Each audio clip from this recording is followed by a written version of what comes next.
Hello. As some of you know, today is Time to Change is Time to Talk Day, where everyone is encouraged to talk about mental health for 5 minutes. As a result, I thought I'd share some of my own personal experiences of mental health here on social media. My name is Matthew, and for about the last 10 years or so, I've been experiencing mental health through having bouts of depression and bouts of severe anxiety. I first started to experience the gripping side effects of severe depression when I left university, where for much of the period I didn't leave the house and became very socially isolated, resulting in panic attacks when I did start to leave the house. But over those times, I have sort of gone through a recovery phase. I've learned how to manage my mental health and have good periods and bad. I've returned back to work, actually working in the mental health field as within user involvement and engagement for a national mental health charity. But I always have periods of feeling much lower than I have done. I suppose I'm recording this video because over the last 12 months I've felt a little bit lower than I have done, and it resulted in my depression becoming more severe towards the end of last year. I had pressures at work that were impacting me, and things weren't going so well in my personal life, which resulted in me making some really strange decisions.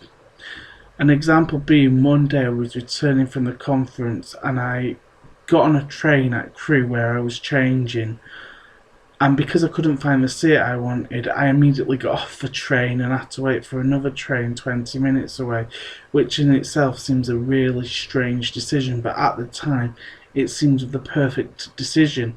If not 5 seconds after I'd done it, it felt like the most stupid decision I've ever made. And I suppose when I'm going through a period of feeling quite low, decisions like that seem illogical become quite the norm. More recently, I have been feeling better. However, it was last October and last autumn, as I was starting to feel depressed, I did start to show signs of it and signs of how I would manage that, and during that period I sort of became very aware that I was feeling depressed but wasn't sure what to do about it, and if anything I took the opinion that this is something that you could ride out. If I just ignored it, I'd eventually get happy again, something would happen and my low moods would go away. Unfortunately, that didn't take place. As it turns out, I just kept getting lower and lower and lower. And during that time, my decision making became more impaired and further impaired, making very stupid decisions along the way, which actually, even just a few months out of that, I feel deeply regretful and think, what was I thinking? One of the things I did do during that depression was start a blog, The Anxious Involvement Worker, that some people may have seen. If you haven't, feel free to check it. It does detail some of my experiences of feeling depressed, including times where I've had suicidal thoughts. One of the things people don't talk about in mental health is when people feel suicidal. Now, when I say I have suicidal thoughts, it doesn't mean that I'm having thoughts about, oh, I want to end my life, I'm going to go and do it now. It's more, I'm considering how to end my life. It's sort of something at the time I think is a logical thought, even though it's something I know I'm not going to act upon.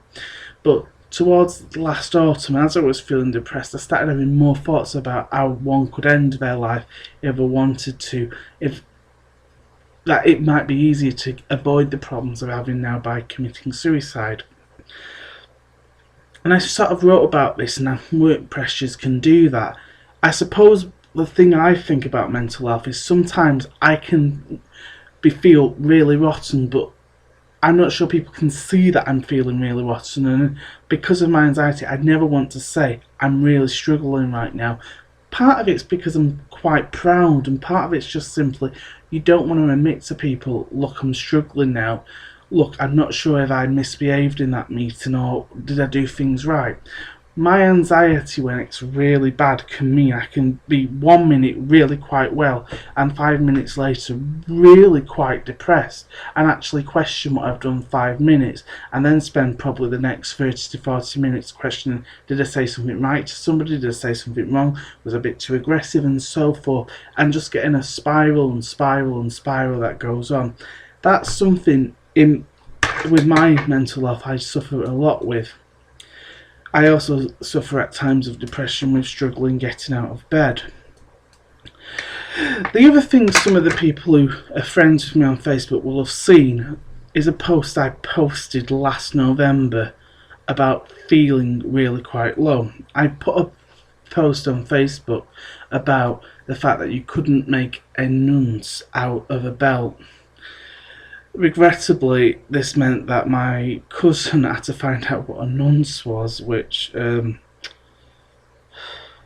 wasn't one of my finest hours.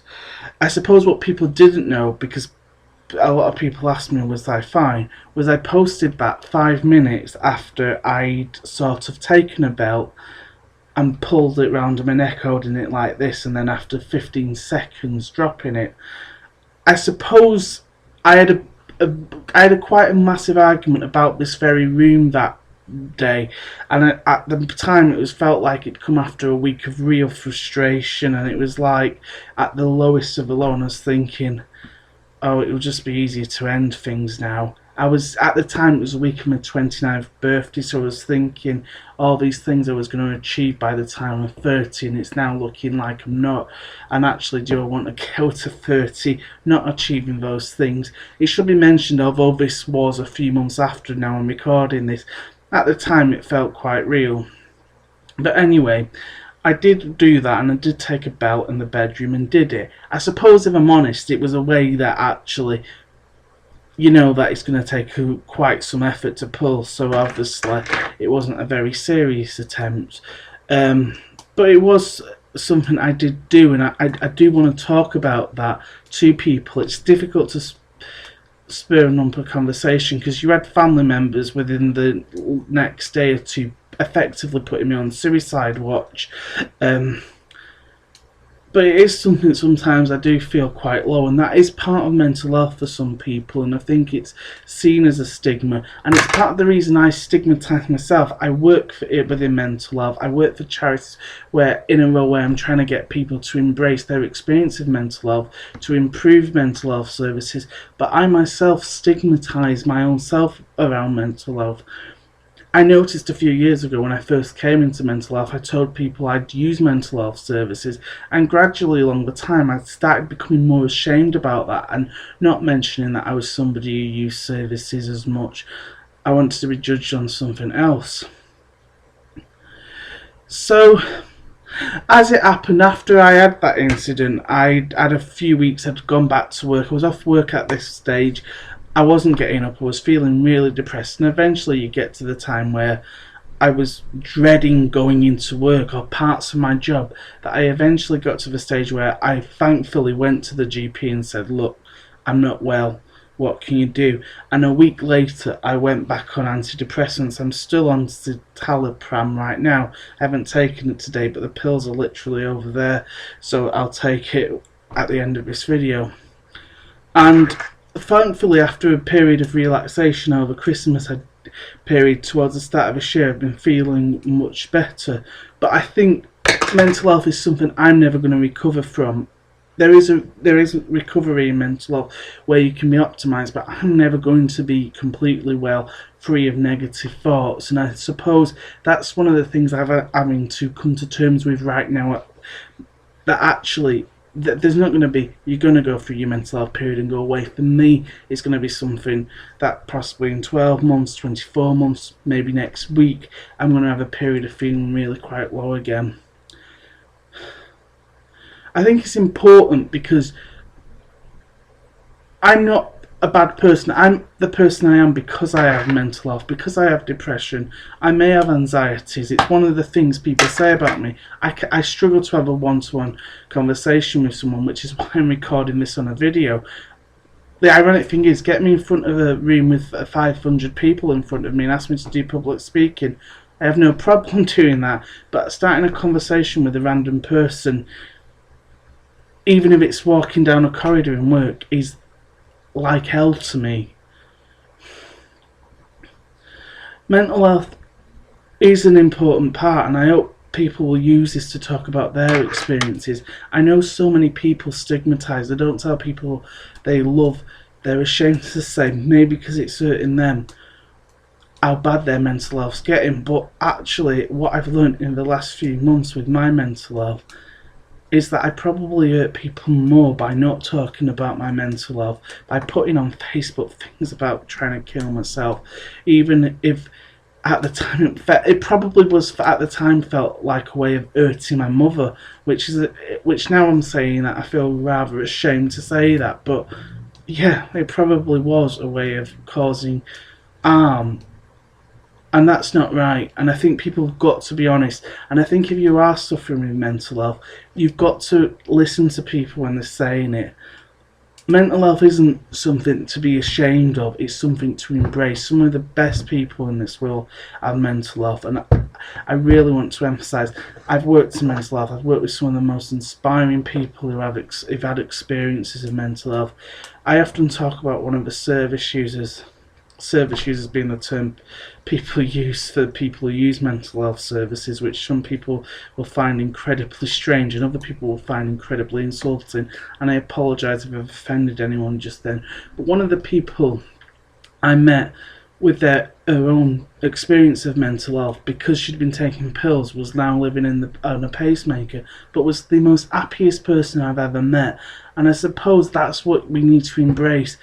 However crap experiences is, there's still hope at the end of it. I thank you for taking this time to watch this video, and if you have any questions, please don't hesitate to get in contact. Thanks.